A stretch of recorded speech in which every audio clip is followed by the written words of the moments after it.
सोहेल अफरीदी के साथ मुअत्तद सहाफ़ियों ने मुलाकात की है। सोहेल अफरीदी ने इस्लामाबाद, पेशावर और मुख्तलिफ बीट पर काम करने वाले सहाफ़ियों को मदऊ किया, उनसे मुलाकात की। इस पर फवाद चौधरी साहब ने कुछ लिखा है।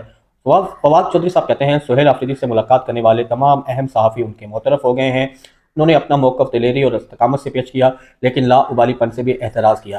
इस्टेब्लिशमेंट के सियासी किरदार पर तनकीद तो की, लेकिन फ़ौज के सिक्योरिटी किरदार की तारीफ़ की।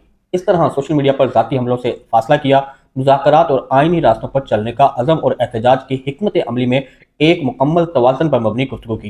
इस्लामाबाद और रावलपिंडी सोहेल अफरीदी से मुस्बत एंगेजमेंट करे तो मुल्क की सियासी सूरत हाल में ठहराव आ सकता है। इमरान खान की रिहाई की तरफ बढ़ना पाकिस्तान के लिए अहम है। इस वक्त पाकिस्तान को सिर्फ क्रिकेट और इमरान खान जोड़ते हैं। इस अहमियत को तस्लीम करके आगे बढ़ने का वक्त है।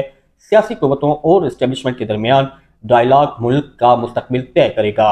ये फवाद चौधरी की गुफ्तगू थी जो उन्होंने सोहेल अफरीदी से सहाफ़ियों की मुलाकात के बाद अपनी तज्ज़ियाती राय पेश की।